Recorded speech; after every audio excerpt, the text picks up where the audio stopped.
서울의 금융중심지, 그 심장부에 우뚝 솟은 TK그룹 타워의 로비는 이른 아침부터 차가운 활기로 넘실댔다.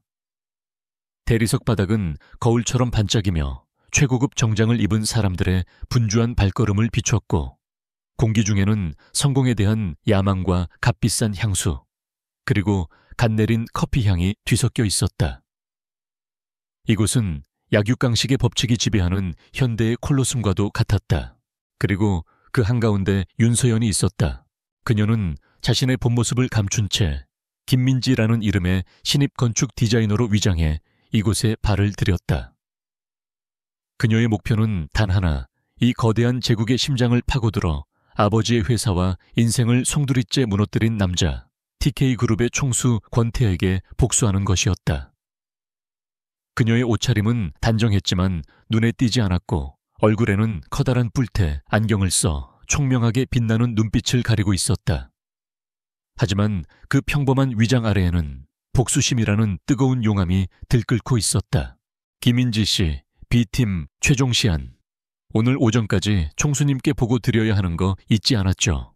팀장의 날카로운 목소리가 그녀를 현실로 끌어당겼다. 간밤에 꼬박 밤을 새워 마감한 설계 도면이 담긴 커다란 도면통을 든 서연은 다급하게 대답하며 자리에서 일어났다. 네, 팀장님, 지금 바로 출력해서 올라가겠습니다. 그녀는 노트북과 도면통을 챙겨 들고 사무실을 뛰쳐나왔다. 하필이면 아침부터 모든 일이 꼬이고 있었다. 프린터는 말썽이었고 커피는 셔츠에 쏟았다. 그리고 지금 그녀가 타야 할 엘리베이터는 사람들로 가득 차 있었다. 특히 총수의 집무실이 있는 최상층으로 직행하는 중앙 엘리베이터 아픈 그룹의 핵심 임원들로 보이는 인물들이 모여 있어 숨막히는 위압감을 풍겼다. 젠장 놓치겠어. 마음이 급해진 서연은 마침 도착한 엘리베이터의 문이 닫히려 하자 반사적으로 몸을 날렸다. 잠시만요. 그녀는 사람들의 눈총을 받으며 간신히 비좁은 틈으로 몸을 구겨 넣었다. 도면통이 옆 사람의 어깨에 부딪혔고 그녀는 연신 고개를 숙이며 사과했다. 바로 그 순간이었다. 사람들 사이에서 균형을 잃은 그녀의 몸이 휘청했고 그녀의 뾰족한 하이힐 굽이 누군가의 발등을 가차없이 내리찍었다. 이육! 낮고 짧은 신음소리. 고통이 억눌린 그 소리에 서연은 화들짝 놀라며 발을 떼었다. 그녀의 구두굽 아래에는 먼지 한 톨 없이 완벽하게 닦인 최고급 수제 가죽 구두가 있었고 그 위에는 선명한 굽 자국이 상처처럼 남아있었다. 죄송합니다. 괜찮으세요? 서연은 고개를 들어 구두의 주인을 바라보았다. 그리고 그와 눈이 마주치는 순간 그녀는 숨을 멈췄다. 한겨울의 칼바람처럼 서늘하고 날카로운 눈빛. 조각상처럼 완벽하게 다듬어진 얼굴선과 그 어떤 감정도 담겨있지 않은 무표정한 얼굴. 그는 머리부터 발끝까지 그가 입은 최고급 맞춤 슈트처럼 한치의 오차도 없이 완벽하고 또 그만큼 비인간적으로 보이는 남자였다. 남자는 대답 대신 지독할 정도로 차가운 눈으로 그녀를 위아래로 훑어보았다. 그 시선에는 노골적인 경멸이나 분노 대신 마치 길가의 돌멩이를 보는 듯 단 무심함이 담겨 있어 오히려 더 모욕적이었다. 보통 사람이라면 그 위압적인 기세에 눌려 고개를 숙였을 것이다. 하지만 서연은 달랐다. 밤샘 작업으로 인한 피로와 마감 시간에 대한 압박감, 그리고 이 냉혹한 기업 문화에 대한 깊은 반감이 뒤섞여 그녀 안에 오기를 자극했다. 그녀는 자신도 모르게 턱을 살짝 치켜들었다. 일부러 그런 건 아니었습니다. 이렇게 사람이 많은데 발을 헛디딜 수도 있는 거죠. 그녀의 목소리는 사과라기보다는 변명에 가까웠고 그 안에는 미세한 가시가 돋쳐 있었다. 사과를 받는 사람의 태도가 이토록 오만하다면 더 이상 저 자세로 나갈 필요는 없다고 판단했다. 그녀의 그 대담한 한마디에 엘리베이터 안의 공기가 순간 얼어붙었다. 몇몇 임원들은 사색이 되어 안절부절 못했고 누군가는 경악에 찬 눈으로 그녀를 쳐다보았다. 그제야 서연은 분위기가 이상하다는 것을 감지했다.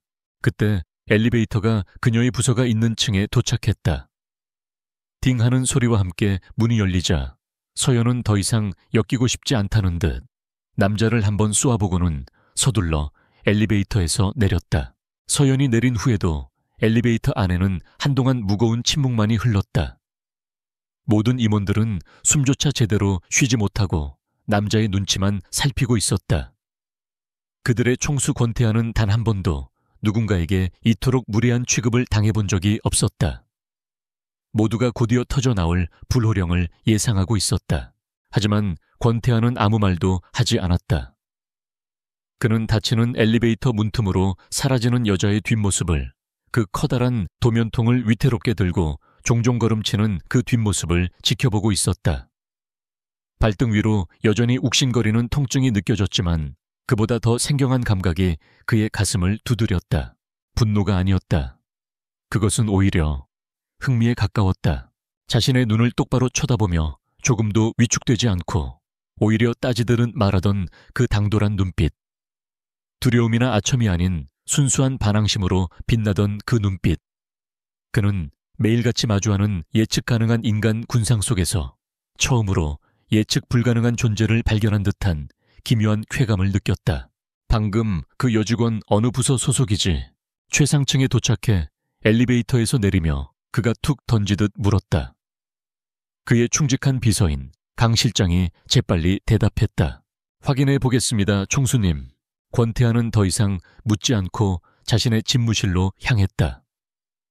구두에 남은 작은 흠집과 발등의 통증은 금세 잊혔지만 그의 머릿속에는 방금 전 그 여자의 얼굴이, 특히 그 불꽃 튀던 눈빛이 선명하게 각인되어 사라지지 않았다.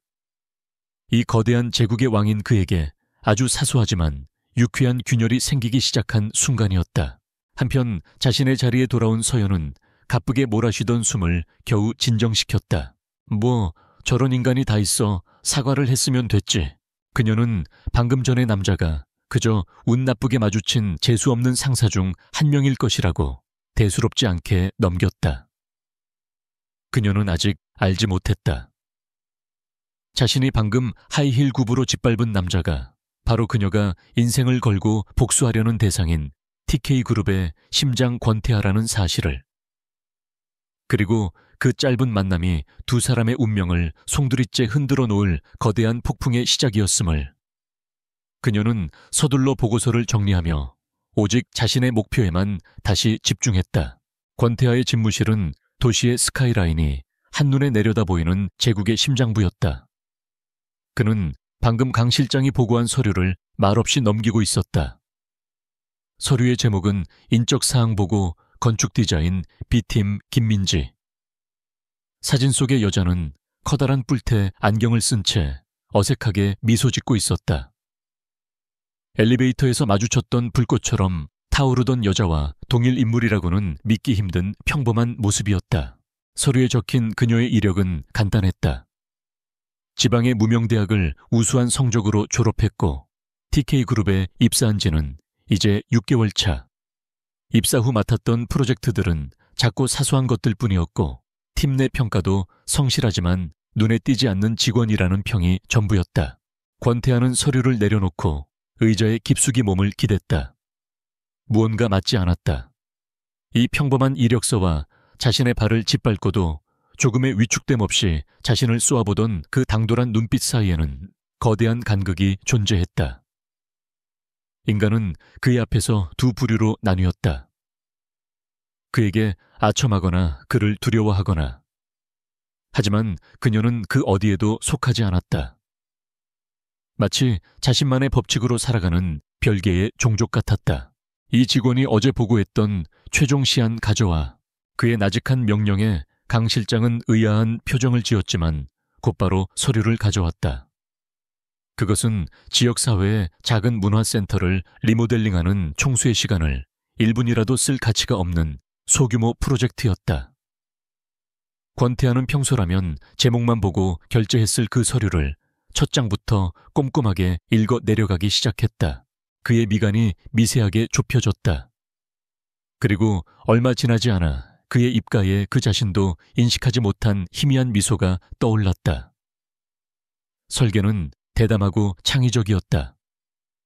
주어진 예산과 협소한 공간의 한계를 뛰어넘는 기발한 아이디어들이 곳곳에 숨어 있었다. 특히 건물의 낡은 기둥을 단순한 구조물이 아닌 지역의 역사를 담은 예술 작품으로 승화시킨 부분에서는 그의 날카로운 안목마저 감탄을 금할 수 없었다. 이것은 성실하지만 눈에 띄지 않는 신입사원의 실력이 아니었다. 이것은 세상에 알려지지 않은 천재의 작품이었다. 권태하는 더욱 흥미로워졌다. 그녀는 누구일까? 왜 이런 재능을 숨기고 이 거대한 조직의 가장 낮은 곳에서 조용히 숨어 있는 것일까? 그는 그녀에 대해 더 알고 싶어졌다. 그날 이후 TK그룹 타워에는 기묘한 소문이 돌기 시작했다. 얼음의 제왕이라 불리는 권태하 총수의 동선이 이상해졌다는 것이었다. 평생 자신의 집무실과 회의실 외에는 관심을 보이지 않던 그가 예고도 없이 건축 디자인 부서가 있는 17층에 나타나는 일이 잦아졌다. 그는 팀 전체의 업무를 시찰한다는 명분으로 어슬렁거렸지만 그의 시선은 언제나 창가 구석자리에 앉아있는 김민지에게로 향했다. 서연은 등 뒤에서 느껴지는 그 묵직하고 날카로운 시선에 숨이 막히는 것 같았다. 컴퓨터 모니터에 얼굴을 박은 채 그녀는 필사적으로 그의 존재를 무시하려 애썼다. 권태하. 아버지의 피와 눈물이 묻어있는 그 이름. 그 이름의 주인이 지금 자신의 등 뒤에서 자신을 지켜보고 있다는 사실만으로도 온몸의 피가 차갑게 식는 기분이었다. 며칠 후에는 사내 식당에서 마주쳤다. 늘 임원 전용 식당에서만 식사하던 그가 무슨 변덕인지 일반 직원 식당에 나타난 것이었다. 그는 마치 약속이라도 한 듯 혼자 구석에서 식사하던 서연의 바로 앞 테이블에 자리를 잡았다. 서연은 밥이 입으로 들어가는지 코로 들어가는지 모를 정도로 긴장했다. 애써 태연한 척했지만 수저를 쥔 손이 미세하게 떨리는 것을 막을 수는 없었다. 권태하의 이런 이례적인 행동을 가장 예민하게 포착한 것은 디자인 총괄 이사인 박미영이었다. 그녀는 TK그룹 내에서 유일하게 실력으로 여성 임원의 자리에 오른 입지전적인 인물이었지만 그 이면에는 권태하를 향한 강한 야망과 집착이 숨겨져 있었다. 그녀는 그룹의 안주인이 될 사람은 자신뿐이라고 믿어 의심치 않았다. 요즘 총수님께서 17층에 자주 오신다면서요. 무슨 특별한 일이라도 있나요? 박미영은 디자인 B팀 팀장을 불러 떠보듯 물었다. 팀장은 어깨를 으쓱하며 대답했다. 글쎄요, 저희 같은 말단들이 총수님의 깊은 뜻을 어찌 알겠습니까? 그저 저희 신입 중에 김민지라는 직원의 보고서를 좀 유심히 보시는 것 같긴 합니다만. 김민지, 박미영의 눈이 가늘어졌다. 그녀의 머릿속에 안경을 쓴 채 존재감 없이 조용히 일하던 신입사원의 얼굴이 떠올랐다. 그녀는 즉시 위기감을 느꼈다. 권태하는 결코 의미 없는 행동을 하는 남자가 아니었다. 그가 관심을 보인다는 것은 그 대상이 무엇이든 특별한 가치가 있다는 뜻이었다. 그리고 마침내 권태하는 직접 움직였다. 그는 문화센터 프로젝트와 관련하여 몇 가지 확인할 사항이 있다며 B팀 팀장과 함께 담당자인 김민지를 직접 총수 집무실로 호출했다. 서연은 자신의 심장이 발밑으로 쿵 떨어지는 것을 느꼈다. 적의 심장부로 제 발로 걸어 들어가야 하는 순간이 온 것이었다. 그녀는 화장실로 달려가 찬물로 세수를 하며 흐트러진 마음을 다잡았다. 정신 차려 윤서연. 너는 김민지야. 이건 복수를 위한 과정일 뿐이야. 총수 집무실의 거대한 문 앞에 섰을 때 그녀는 이미 완벽한 김민지로 돌아와 있었다. 그녀는 권태하의 책상 앞에 서서 그의 날카로운 질문들에 막힘없이 대답하기 시작했다. 이 공간의 채광 문제는 어떻게 해결할 생각이지? 설계도만 봐서는 부족해 보이는데. 개온물 외벽에 빛을 반사하는 특수 소재 패널을 부착하고 천장 중앙에 자동 개폐형 스카이라이트를 설치할 계획입니다. 계절과 시간에 따라 유입되는 빛의 양을 조절하여 항상 최적의 조도를 유지할 수 있습니다. 비용 문제는 초기 설치 비용은 다소 높지만 장기적으로는 인공조명 사용을 최소화하여 연간 전기료의 약 30%를 절감할 수 있습니다. 5년 내에 초기 투자 비용을 모두 회수할 수 있을 것으로 예상됩니다. 그녀의 대답은 군더더기 없이 명료하고 논리적이었다. 그녀는 마치 모든 질문을 예상했다는 듯 관련 데이터와 시뮬레이션 자료까지 완벽하게 준비해 와 있었다. 권태하는 그녀를 시험하고 있었지만 동시에 그녀의 빛나는 재능에 속수무책으로 빠져들고 있었다. 안경 너머로 번뜩이는 지성과 어떤 압박에도 흔들리지 않는 침착함. 그녀는 단순한 신데렐라가 아니었다. 그녀는 스스로의 힘으로 유리구두를 만들어 신을 수 있는 강인한 전사였다. 보고가 끝났을 때 권태하는 처음으로 그녀에게 물었다. 이런 재능을 가지고 왜 더 큰 프로젝트에 지원하지 않았지? 서연의 심장이 철렁했다. 이것은 그녀의 정체를 떠보는 질문일까? 그녀는 애써 표정을 감추며 대답했다. 아직은 배울 것이 많다고 생각합니다. 작은 프로젝트부터 차근차근 실력을 쌓고 싶습니다. 권태하는 더 이상 묻지 않았다. 그는 그저 깊이를 알 수 없는 눈으로 그녀를 잠시 바라볼 뿐이었다. 그 시선 앞에서 서연은 마치 자신의 모든 비밀을 간파당한 것처럼 아찔한 기분을 느꼈다.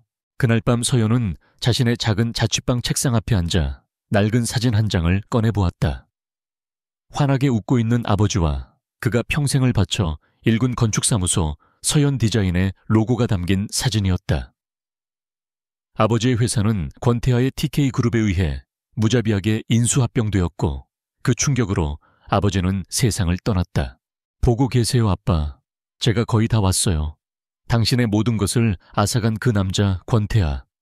제가 반드시 제 손으로 무너뜨릴 거예요. 그녀는 복수를 다짐하며 눈물을 삼켰다. 하지만 그녀의 마음 한구석에서는 혼란스러운 감정이 피어오르고 있었다. 그녀가 상상했던 권태하는 피도 눈물도 없는 악마 같은 괴물이었다. 하지만 오늘 그녀가 마주한 남자는 괴물이라기보다는 너무나 완벽하고 압도적이며 위험할 정도로 매력적인 적수였다. 그녀의 복수는 이제 막 첫발을 떼었을 뿐인데 예상치 못한 변수가 그녀의 심장을 흔들기 시작했다. 총수 집무실에서의 보고 이후 윤서연의 회사 생활은 미묘하게 달라졌다. 그녀가 담당하던 작은 문화 센터 프로젝트가 권태하의 직접적인 지시로 그룹 신진 인재 발굴 시범 프로젝트로 격상된 것이었다. 갑작스러운 관심에 팀 전체가 들떴지만 서연은 오히려 덫에 걸린 짐승처럼 경계심을 늦추지 않았다. 이것은 기회가 아니라 더 높은 곳에서 떨어뜨리기 위한 위험한 시험대일 수 있었다. 그리고 그 시험대를 준비한 것은 권태하가 아닌 다른 사람이었다. 디자인 총괄 이사 박미영은 권태하의 이례적인 관심이 김민지라는 신입 사원에게 향하고 있다는 사실을 확인한 순간부터 그녀를 제거할 계획을 세웠다. 박미영은 질투심 많고 교활한 여자였다. 그녀는 정면으로 부딪히는 대신 거미처럼 조용히 그물을 쳤다. 서연의 설계안에서 가장 핵심적인 부분은 에코월이라는 신소재 친환경 패널을 사용하는 것이었다. 이 패널은 TK그룹의 독점 공급 계약을 맺은 스위스의 한 업체에서만 생산되었다. 박미영은 자신의 권한을 이용해 스위스 본사와 비밀리에 접촉했다. 그리고 생산 라인에 긴급 점검이라는 명분을 만들어 한국으로 향하는 모든 패널의 선적을 최소 2주간 지연시키도록 손을 썼다. 프로젝트의 최종 시공 계획안과 예산 보고를 불과 사흘 앞둔 시점이었다. 말도 안 돼. 지금 장난해. B팀 팀장의 절규가 사무실에 울려 퍼졌다. 핵심 자재의 공급이 막혔다는 청천벽력 같은 소식에 팀 전체가 혼란에 빠졌다. 이 패널이 없으면 서연의 혁신적인 설계안은 모두 백지화될 수밖에 없었다. 사흘 만에 새로운 자재를 찾아 설계를 처음부터 다시 한다는 것은 물리적으로 불가능했다. 다저 김민지 씨 때문이야.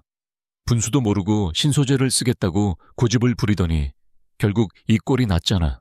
총수님께 뭐라고 보고 드려야 하지. 우린 이제 다 죽었어. 팀원들의 원망과 절망이 모두 서연에게로 향했다. 그녀를 감싸주던 팀장조차 이번 사태의 책임을 그녀에게 돌리고 실패 보고서를 작성할 준비를 하고 있었다. 서연은 그 모든 비난의 화살을 묵묵히 받아내며 자신의 자리로 돌아와 앉았다. 그녀의 겉모습은 차분했지만 머릿속은 그 어떤 응급 상황보다도 격렬하게 회전하고 있었다. 이건 단순한 사고가 아니야. 너무 시기적절하잖아. 그녀는 직감적으로 이것이 누군가에 의해 계획된 함정이라는 것을 깨달았다. 하지만 범인을 찾을 시간도 변명할 여유도 없었다. 그녀에게 남은 시간은 단 72시간. 이 시간 안에 불가능을 가능으로 만들어야 했다. 그녀는 팀원들의 동요를 뒤로하고 홀로 회의실에 틀어박혔다. 그녀는 문제의 본질을 파고들었다. 핵심은 에코월이라는 이름이 아니라 그 자재가 가진 기능이었다. 단열 체움, 그리고 자연 친화적인 질감. 그녀는 대체제를 찾는 대신 발상을 전환하기로 했다. 서연의 머릿속에 아버지의 서재에 꽂혀 있던 낡은 건축 서적들이 스쳐 지나갔다. 아버지는 현대 건축 기술뿐만 아니라 잊혀가는 전통 건축 기법에도 조예가 깊었다. 그녀는 책장 깊숙한 곳에서 봤던 한 구절을 기억해냈다. 흙과 집 그리고 쇠석을 혼합하여 만드는 한국의 전통 건축 기법인 토담. 현대 기술과 접목한다면 어쩌면 그녀는 그날 밤 회사 자료실과 도서관을 오가며 밤을 새웠다. 수십 편의 논문을 읽고 수백 번의 시뮬레이션을 거쳤다. 그리고 마침내 그녀는 해답을 찾아냈다. 폐도자기 조각과 천연 황토 그리고 특수 고분자 화합물을 혼합하여 만드는 신소재였다. 이것은 한국의 전통 토담 기법을 현대적으로 재해석한 것으로 기존 에코월 패널보다 단열 성능은 1.5배 높으면서도 생산 단가는 3분의 2에 불과했다. 무엇보다 폐도자기를 재활용함으로써 완벽한 친환경성을 구현할 수 있었다. 그녀는 꼬박 이틀 밤을 새워 기존의 설계안을 완전히 새로운 차원의 것으로 재탄생시켰다. 단순한 위기 극복이 아니었다. 이것은 문화센터라는 공간의 정체성을 한국적인 미와 지속 가능한 미래라는 철학으로 한 단계 승화시킨 경이로운 작품이었다. 한편 권태하는 이 모든 상황을 손바닥 보듯 꿰뚫어 보고 있었다. 박미영의 수상한 움직임은 그의 정보망에 이미 포착되어 있었다. 그는 얼마든지 그녀의 계략을 막을 수도 있었다. 하지만 그는 그러지 않았다. 이것은 그가 김민지라는 미지의 존재를 시험하기 위해 의도적으로 방치한 위기였다.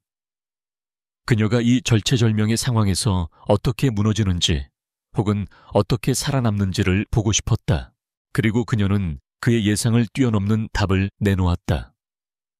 강 실장을 통해 그녀가 밤을 새우며 새로운 돌파구를 찾고 있다는 보고를 받은 권태하는 그녀가 재창조한 설계안의 초안을 보고 짧은 탄성을 내뱉었다.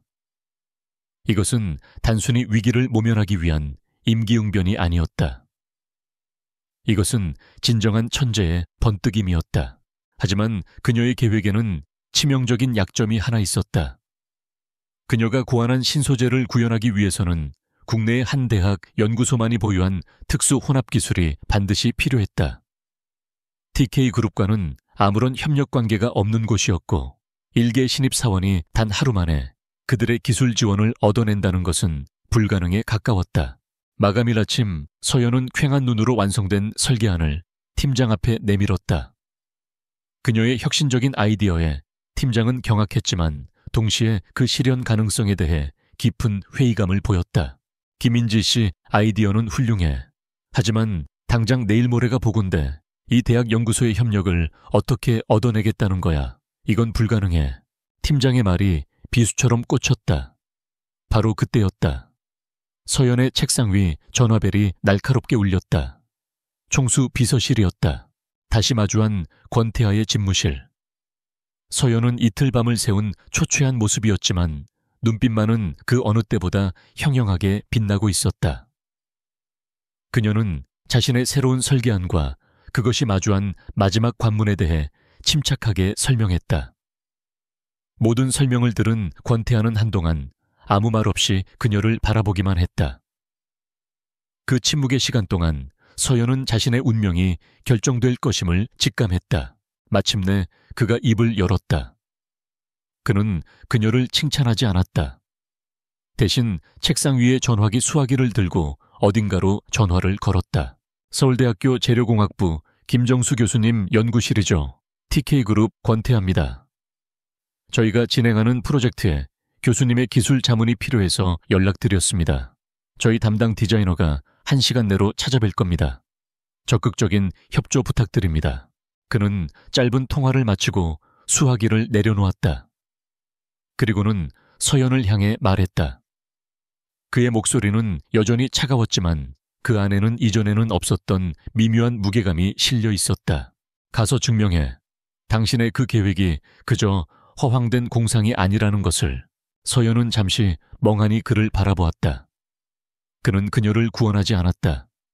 하지만 그녀가 스스로의 힘으로 열 수 없었던 마지막 문을 자신의 권력으로 열어주었다. 그것은 철저히 이성적인 경영 판단이었을 것이다.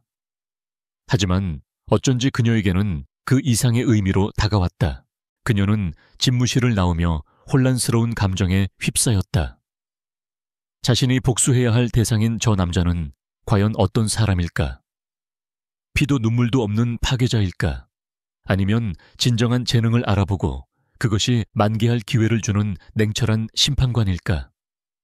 적과 아군이라는 흑백의 경계선이 그녀의 마음속에서 조금씩 흐려지기 시작하고 있었다. 문화센터 프로젝트는 상상 이상의 대성공을 거두었다. 윤소연 혹은 김민지의 새로운 설계안은 심사위원단의 절대적인 찬사를 받았을 뿐만 아니라 시청에서 향후 공공건축물의 표준 모델로 삼겠다는 발표까지 이어졌다. 그녀는 하룻밤 사이에 디자인 부서에 떠오르는 스타가 되었다. 칭찬과 선망이 쏟아졌지만 서연은 조금도 기쁘지 않았다. 오히려 마음은 더 무겁고 복잡해졌다. 박미영 이사는 분노의 치를 떨었지만 겉으로는 서연의 성공을 축하하는 척했다.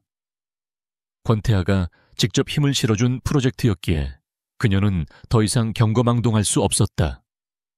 그녀는 권태하의 집무실로 불려가 프로젝트 진행 상황에 대한 보고를 핑계로 그의 의중을 떠보았다. 김민지 씨, 정말 대단한 신입이더군요. 총수님께서 사람을 알아보는 눈은 역시 탁월하십니다. 권태하는 서류에서 눈을 떼지 않은 채 차갑게 말했다. 재능 있는 직원을 알아보는 건 내 일이고 그 직원이 마음껏 일할 수 있는 환경을 만들어주는 건 박 이사 당신 일이지. 내 프로젝트에 더 이상 불미스러운 사고가 생기지 않았으면 좋겠군. 그것은 명백한 경고였다. 박미영은 등줄기에 식은땀이 흐르는 것을 느끼며 입을 다물었다. 한편 서연은 자신의 성공이 권태하의 도움, 즉 적의 동정으로 이루어졌다는 사실에 자존심이 상하고 혼란스러웠다. 그녀가 마음속에 그려온 복수의 대상은 무자비하고 냉혈한 파괴자여야 했다.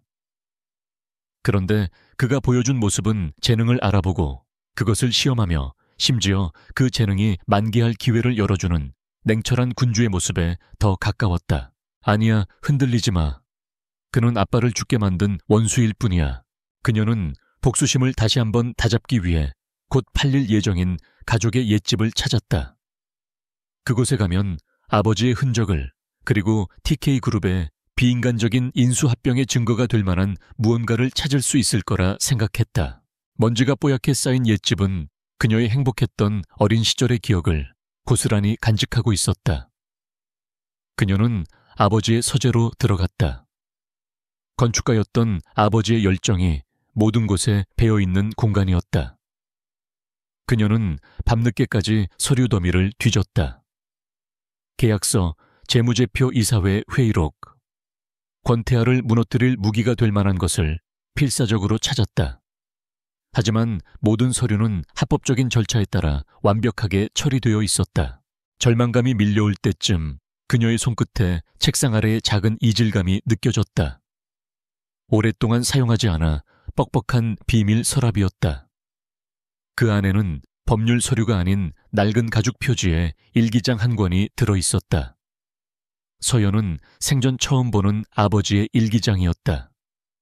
그녀는 떨리는 손으로 일기장의 첫 장을 넘겼다. 일기장은 아버지의 희망과 꿈으로 가득 차 있었다. 자신의 이름을 딴 서연 디자인을 설립했을 때의 기쁨, 첫 프로젝트를 수주했을 때의 감격, 그리고 딸인 서연이 태어났을 때의 환희.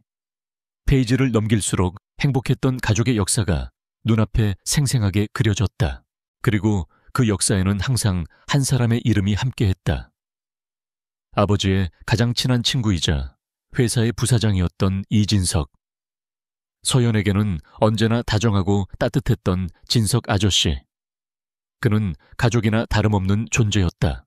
하지만 어느 시점부터 일기장의 분위기는 급격하게 어두워지기 시작했다. 연이어 터지는 프로젝트의 실패, 갑작스러운 자금난 믿었던 직원들의 배신. 아버지는 극심한 스트레스에 시달렸지만 언제나 친구인 이진석을 믿고 의지하며 위기를 헤쳐나가려 애썼다. 진석이만 있으면 괜찮아. 그 친구는 나 자신보다 더 나를 잘 아는 사람이니까. 서연은 눈물을 흘리며 다음 장을 넘겼다. 그리고 그곳에서 그녀는 자신의 세상을 송두리째 파괴하는 진실과 마주해야 했다. 믿을 수 없다, 믿을 수 없다. 이 모든 것이 진석이의 계획이었다니. 그가 지난 몇 년간 회사의 자금을 횡령하고 의도적으로 프로젝트를 망쳐 회사를 위기로 몰아넣었다. 내가 평생을 바쳐 이룬 모든 것을 헐값에 팔아넘기기 위해 내 가장 친한 친구가, 내 형제가, 아버지의 글씨는 절망으로 심하게 흔들리고 있었다. 다음 장에는 이진석과의 마지막 대화가 기록되어 있었다. 이진석은 모든 것을 순순히 인정했다. 죄책감 따위는 찾아볼 수 없었다. 그는 아버지를 비웃으며 세상은 원래 그렇게 돌아가는 것이라고, 당신이 너무 순진했을 뿐이라고 말했다. 회사의 기밀 자료와 재무 약점을 경쟁사들과 기업 사냥꾼들에게 넘긴 것도 자신이라고 했다. 그리고 일기장의 마지막 페이지. 그곳에 권태하의 이름이 처음이자 마지막으로 등장했다. TK그룹에 권태하라는 젊은이가 회사를 인수하겠다고 한다. 여러 기업 사냥꾼들 중 가장 조건이 깔끔하고 군더더기가 없다. 이미 모든 것이 끝났다. 진석이의 배신으로 내 영혼은 이미 죽었다. 이 무자비하지만 합법적인 인수는 그저 내 사망 선고서에 도장을 찍는 것일 뿐이다. 미안하다, 서연아. 아빠가 너무 약해서, 너무 사람을 믿어서 너에게 아무것도 남겨주지 못했구나. 부디 나를 용서해다오. 일기장은 거기서 끝나 있었다. 서연은 일기장을 닫고 오열했다. 모든 것이 무너져 내렸다. 그녀가 지난 몇 년간 증오를 키우며 살아온 이유, 그녀가 TK그룹에 위장 잠입한 목적, 그 모든 것의 근간이 거짓 위에 세워진 성이었다는 것을 깨달았다. 그녀의 진짜 원수는 얼음장 같은 얼굴의 권태하가 아니었다. 그녀에게 늘 사탕을 사주던 다정한 미소의 진석 아저씨, 바로 이진석이었다. 한참을 울던 그녀의 눈에서 더 이상 눈물이 흐르지 않았다. 슬픔이 있던 자리는 차갑고 단단한 분노로 채워졌다. 그녀는 노트북을 켜고 이진석이라는 이름을 검색했다. 그리고 검색 결과에 나타난 이력을 보고 온몸이 굳어버렸다. 세어연 디자인이 TK그룹에 인수된 후 이진석은 회사의 내부 사정에 정통하다는 점을 높이 평가받아 TK그룹 건설 부문의 상무이사로 특채되었다. 그는 바로 지금 서연이 일하고 있는 바로 그 건물 TK타워의 고층에서 임원으로 재직 중이었다. 그는 아버지의 등 뒤에 비수를 꽂고 그 피 묻은 손으로 권태하가 차려준 새로운 만찬을 즐기고 있었던 것이다. 서연은 낡은 일기장을 가슴에 품었다. 복수를 위해 모든 것을 바쳤던 순진한 소녀는 이제 죽었다. 그 자리에는 새로운 목표를 정조준하는 냉혹한 사냥꾼이 서 있었다. 그녀의 적은 더 이상 이 거대한 제국의 왕이 아니었다.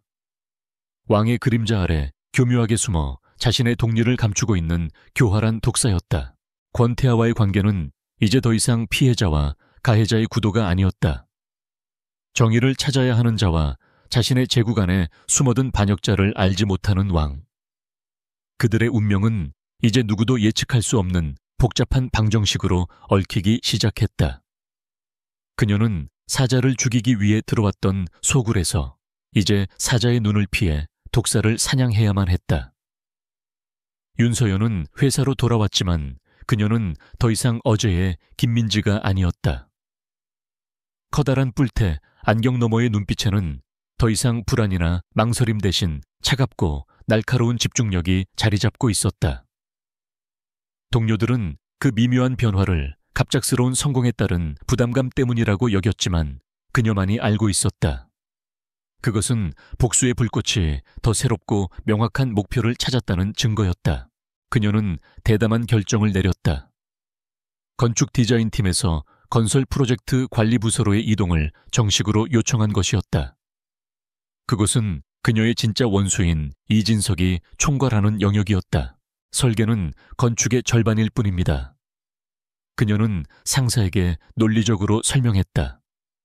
저는 첫 도면부터 마지막 벽돌이 쌓이는 순간까지의 전 과정을 이해하고 싶습니다. 그것만이 진정한 건축가가 되는 유일한 길이라고 생각합니다. 최근 프로젝트에 눈부신 성공으로 뒷받침된 그녀의 요청은 놀랍게도 순조롭게 받아들여졌다. 물론 이 결정은 많은 뒷말을 낳았지만 총수의 주목을 받는 직원의 결정을 감히 의심하는 사람은 없었다. 이제 그녀는 독사의 소굴 안으로 들어왔다. 건설부문 총괄 상무인 이진석은 위선적인 인자한 미소로 그녀를 맞이했다. 환영합니다, 김민지 씨. 당신의 재능은 모두가 인정하고 있더군요. 우리 부서에 새로운 활력을 불어넣어 주길 바랍니다. 어린 시절 내내 믿어 의심치 않았던 그 미소를 보자 서연은 속에서 역겨움이 치밀어 오르는 것을 느꼈다. 그녀는 증오가 담긴 눈빛을 감추기 위해 고개를 숙였다. 감사합니다, 상무님. 열심히 배우겠습니다. 그녀의 새로운 업무는 진행 중인 몇몇 프로젝트의 하청 계약과 예산을 관리하는 것이었다. 그것은 정확히 그녀가 원하던 바였다. 낮에는 성실한 신입사원으로서 모든 것을 빠르게 배워나갔다. 하지만 밤이 되어 사무실이 텅 비면 그녀는 비밀스러운 조사관으로 변했다. 그녀는 낡은 서버에 접속해 자재 주문서와 비용 보고서를 비교하고 이진석과 의심스러운 관계에 있는 하청 업체들을 찾아 나섰다. 서서히 그녀는 비정상적인 지점들을 발견하기 시작했다. 예산보다 현저하게 높은 비용이 책정된 프로젝트들 이름 없는 공급 업체들이 따낸 대규모 계약들, 추가 비용이라는 항목 아래 위장된 불분명한 지출 내역들. 이진석은 수년에 걸쳐 교묘한 비리 네트워크를 구축해왔던 것이다. 하지만 이진석 역시 어리석지 않았다. 그는 교활한 늙은 여우였다. 그는 너무나 유능한 이 신입사원이 유독 오래된 숫자와 기록에 관심을 보인다는 것을 곧 알아차렸다. 그는 그녀의 얼굴에서 불편하고 익숙한 느낌을 받았지만 그것이 무엇인지 정확히 짚어내지는 못했다. 그는 그녀를 감시하기 시작했다. 그리고 또 한 사람, 두 사람 모두를 지켜보는 이가 있었다. 가장 높은 층의 집무실에서 권태하는 그 어떤 움직임도 놓치지 않고 있었다. 그는 이미 예산 초과 문제로 내부 감사팀의 건설 부문에 대한 비밀 조사를 지시한 상태였다. 그런데 이제 그의 미스터리하고 재능 있는 디자이너 김민지가 바로 그 부서로 의도적으로 이동했다. 이것은 결코 우연일 수 없었다. 그는 보안 카메라를 통해 그녀를 지켜보았다. 그녀가 밤늦게까지 사무실에 남아 신입 사원으로서는 관심을 가질 리 없는 자료 보관실에 접속하는 모습을. 그녀는 경쟁사가 보낸 산업 스파인가 아니면 다른 목적이 있는 것인가. 그의 첫 호기심은 이제 의심으로 물들었다. 그는 그녀와 직접 대면하기로 결심했다. 어느 날 밤 서연이 텅 빈 사무실에서 의심스러운 서류 뭉치를 검토하고 있을 때 그녀의 책상 전화기가 울렸다. 총수 비서실이었다. 권태하의 집무실은 모든 것을 삼킬 듯한 긴장감에 휩싸여 있었다. 그는 거대한 책상 뒤에 앉아 팔짱을 낀 채 날카로운 단검 같은 눈으로 그녀를 분석하고 있었다. 김인지 씨. 그의 낮고 차가운 목소리가 침묵을 깼다. 당신은 재능 있는 건축가더군. 하지만 밤에는 재무감사관이 되는 것에 더 흥미가 있는 것 같던데. 이유를 물어도 되겠나? 그는 자신이 관찰한 바를 나열했다. 이례적인 부서 이동, 오래된 파일에 대한 집착 비밀스러운 행동들. 당신 정체가 뭐지? 여기서 얻으려는 진짜 목적이 뭐야? 서연은 궁지에 몰렸음을 느꼈다. 그녀에게는 두 가지 선택지가 있었다. 모든 것을 부인하고 해고당해 복수의 기회를 잃거나 한때 원수였던 이 남자를 믿거나. 그녀는 그의 깊고 탐색하는 듯한 눈을 보며 도박을 하기로 결심했다. 그녀는 자신의 정체를 전부 밝히지 않았다. 대신 진실의 조각을 그에게 던졌다. 그녀는 자신이 찾아낸 위조된 청구서 사본 하나를 그의 책상 위에 올려놓았다. 그곳에는 이진석의 서명이 있었고 그것은 수년 전 아버지의 실패한 프로젝트와 직접적으로 연결되어 있었다. 이진석 상무는 부패했습니다. 그녀의 목소리는 단호했다. 오랫동안 이런 짓을 해왔어요. 제 동기는 개인적인 것입니다. 권태하는 증거를 보았다. 그것은 그의 의심을 확신으로 바꾸어 주었다. 그는 작지만 강인한 이 여자를 다시 보았다. 그는 그녀의 정체를 더 이상 캐묻지 않았다. 그는 자신과 비슷한 영혼을 보았다. 비록 이유는 다르지만 정의와 질서를 추구하는 존재. 그는 결정을 내렸다. 이진석을 무너뜨리고 싶다는 거군. 그는 질문이 아닌 단정적으로 말했다. 나도 마찬가지야. 하지만 당신 방식은 너무 아마추어 같군. 지금부터 당신은 내게만 보고해. 말없는 동맹이 형성되었다. 그들은 친구도 연인도 아니었다. 공동의 적을 가진 파트너였다. 그들 사이의 역학관계는 완전히 변했다. 그는 그녀에게 더 민감한 자료에 접근할 권한을 주었다. 그들은 비밀리에 만나 정보를 공유했다. 직업적인 경계가 무너지면서 위험천만한 상황 속에서 개인적인 긴장감과 끌림이 커져갔다. 어느 늦은 밤 그들의 비밀 회동 중 하나였다. 그들은 그의 광활한 집무실에서 이진석에 대한 증거들을 펼쳐놓고 있었다. 그들은 설계도의 한 부분을 짚으며 가까이 서 있었다. 순간 그들의 손이 스쳤다. 짜릿한 전류가 그들 사이를 흘렀다. 두 사람 모두 황급히 뒤로 물러섰고 직업적인 긴장감은 순간 강렬한 개인적인 의식으로 대체되었다. 적과의 싸움은 이제 막 시작되었지만 그들 마음속에서는 더 새롭고 복잡한 싸움이 시작되고 있었다. TK그룹 이사회 회의실의 공기는 얼음장처럼 차가웠다. 거대한 원목 테이블을 둘러싼 인물들은 대한민국 경제를 움직이는 거물들이었다. 그리고 그들 모두의 시선은 한 사람 바로 건설부문 총괄 상무 이진석에게 쏠려 있었다. 그는 오늘 그룹의 부회장으로 승진이 내정되어 있었다.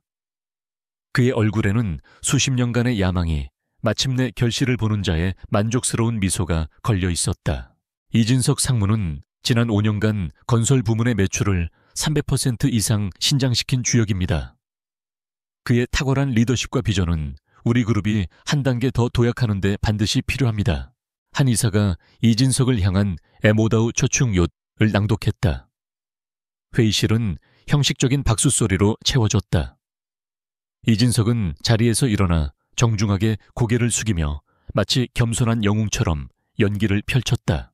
윤서연은 회의실 뒤편 보조석에 앉아 그 광경을 지켜보고 있었다.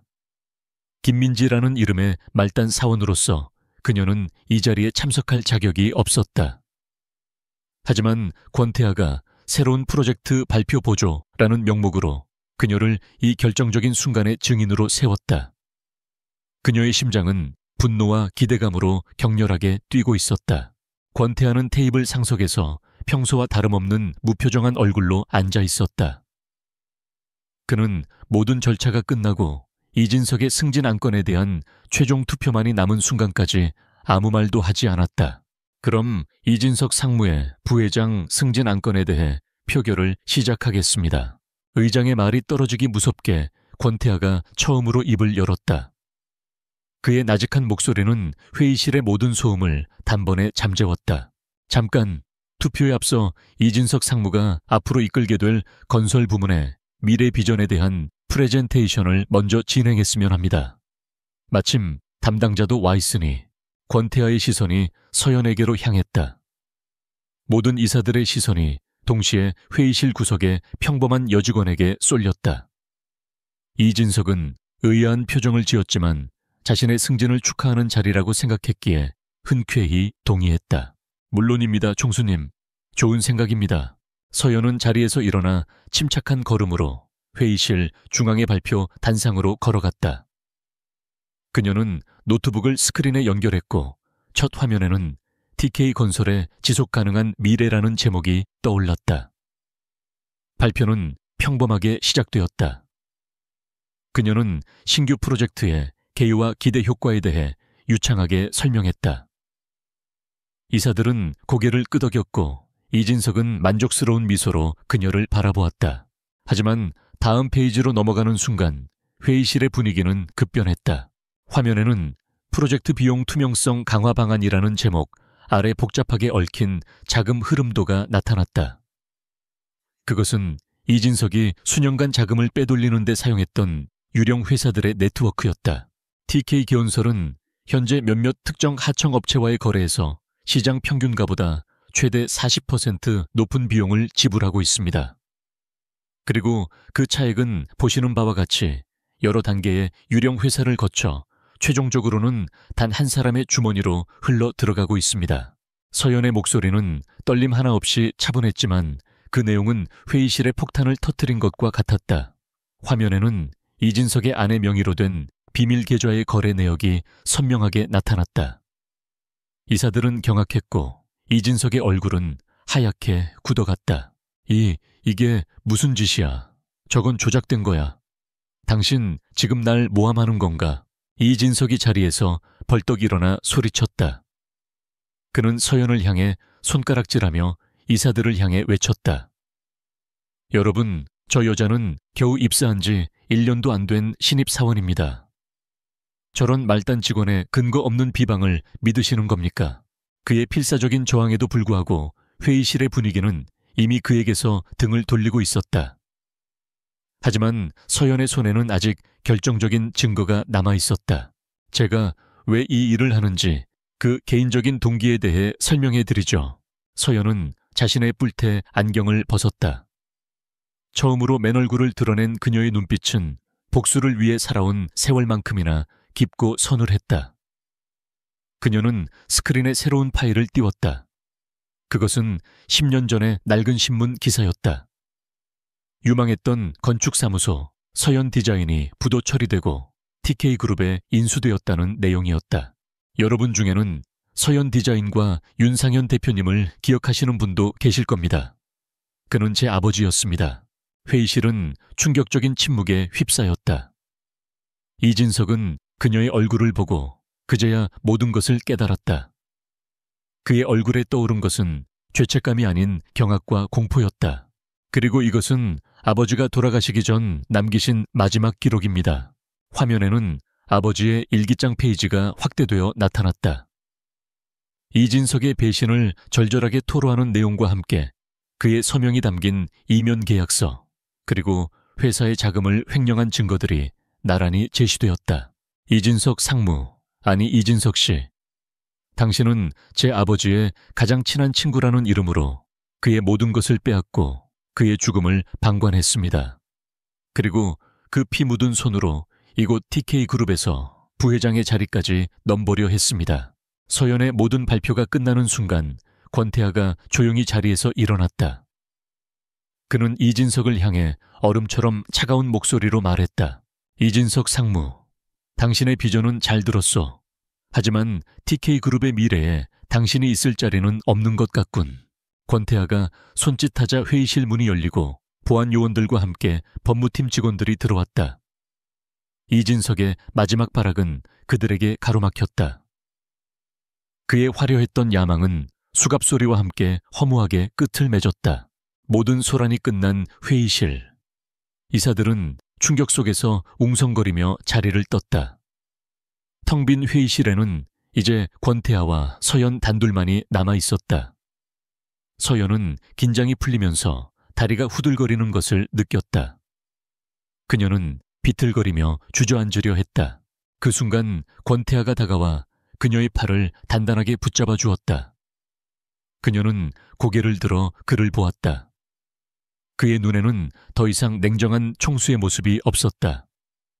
그곳에는 길고 길었던 싸움을 함께 끝낸 전우를 향한 깊은 신뢰와 그 이상의 복잡하고 따뜻한 감정이 담겨 있었다. 가 끝났습니다, 윤서연 씨. 그가 처음으로 그녀의 진짜 이름을 불렀다.